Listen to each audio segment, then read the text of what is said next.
Greetings everyone, I'm your host Luka Siddique. Welcome back to our weekly report about the ancient civilizations around the world. This week's topic is the ancient Maya civilization that has been around for more than 3,000 years. At its peak, it was one of the most brilliant and powerful cultures in ancient America. More than 2,300 years ago, the ancient Maya lived in the jungles of modern-day Mexico and parts of Central America. They were excellent farmers, and they grew corn, squash, and other crops. They were engineering pioneers too. All those centuries ago, they built canals to carry water to their fields, as well as reservoirs to store rainwater for drinking. They raised turkeys and bees, fished and hunted wild animals. The Maya people were savvy merchants and traders. They traded goods such as cotton, jaguar skins, and seashells. And since they were accomplished artists, they also sold painted murals, stone sculptures, masks, and jade jewelry. Initially, the Maya lived in small, simple houses made of wood and palm leaves from the rainforests. But the Maya were very progressive people, and soon they built many cities that were linked by roads and riverways. With us today, we have the famous anthropologist from the University of Guatemala specializing in the ancient Maya studies.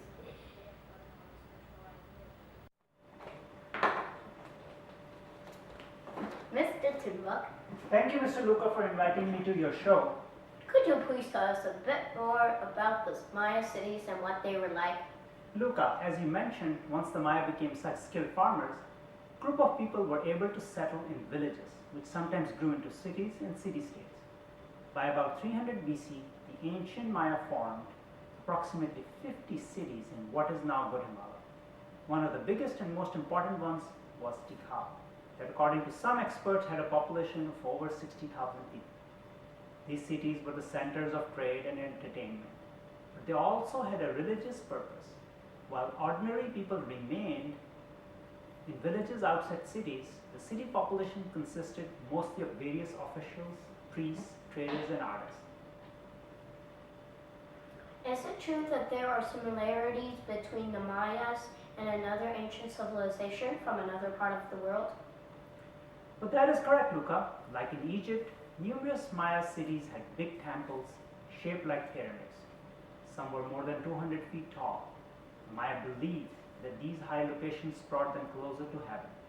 Plus, they were used as observatories. Observatories of what? Well, they used them to observe the movements of the sun, the moon, and the stars. As you may have heard, the ancient Maya were extremely accomplished astronomers. They even invented two types of calendars. One was a sacred calendar of 260 days, while the other calendar had 365 days and was based on how long it took Earth to go around the sun. Fascinating information. Thank you so much, Mr. Timbuk. Let's take a short commercial break. When we come back, we'll visit Jane Maple, our field reporter on site in Mexico, where the ruins of another Mayan settlement have recently been discovered. Thank you very much, Luka. Since the topic of our show today is the ancient Maya civilization, I have a very special offer for you. This set of 5 amazing books featuring high-resolution photography and covering different aspects of the Maya culture. Usually priced at $99.99, today it is only $49.99. As you can see, these are hardcover, high-quality books. If you order within the next 30 minutes, our special offer includes free shipping. Hurry up and order call either 1-800-321-5432 or order at www.ancientmayabooks.com. Thank you and have a nice day. We are back with Jane Maple, our field reporter in Mexico. Jane, it is my understanding that this new archaeological site provides some new insight into this ancient civilization. Hi there, Luka. As you can see, we find ourselves today in the luscious rainforest of southern Mexico where the ancient Maya used to live. And yes, there are some new discoveries being made as we speak. We have the privilege of being here with Mr. Artuk, who is the lead archaeologist at the Mexican Maya Institute. Mr. Artuk is also an ancestor of the Maya people. Welcome, Mr. Artuk. So kind of you to join us today. My pleasure.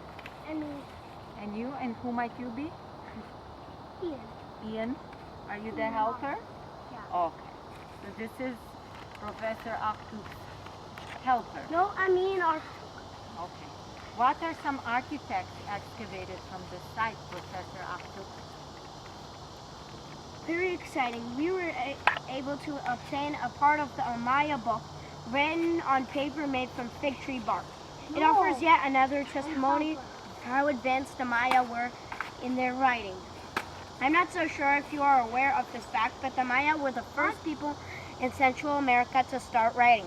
Like Egyptians, the Mayas used hieroglyphs. However, Maya glyphs are not just pictures of objects. Many of them represent specific sounds.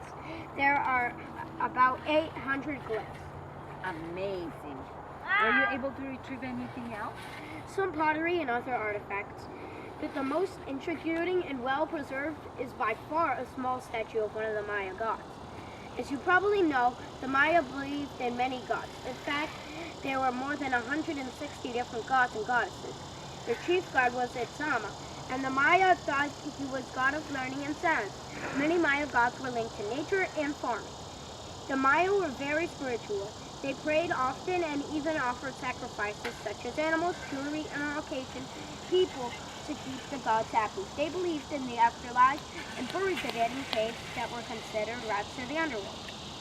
How about this? It seems like some sort of garment. Does this garment tell you anything new about the Maya culture? You are correct, Jane. The Maya society had different levels. At the top was the king who believed to have powers of a god, and his family, local leaders, and other important people.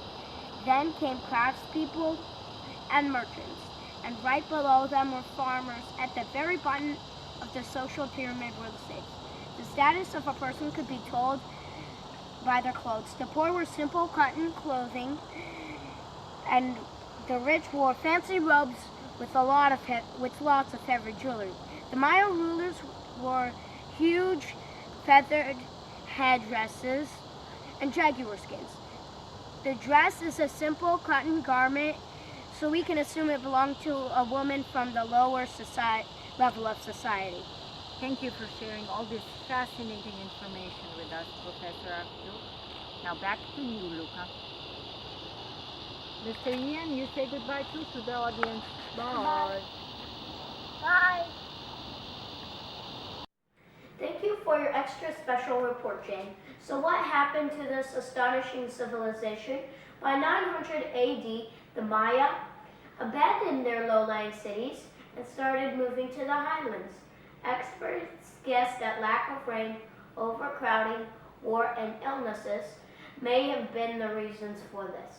The cities probably grew too large and the farmers couldn't grow enough food to feed everyone, partially due to severe drought.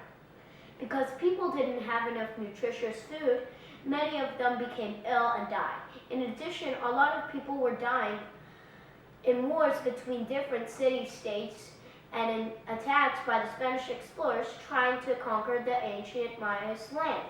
So the Maya simply started moving away. Today, the Maya don't live in their cities, but they do still live in the same parts of Central America and Mexico as their ancestors did. Thank you for joining us today on another journey into the past. Next time, we'll talk about ancient Aztec civilization, another captivating topic. Good afternoon, and see you next Tuesday.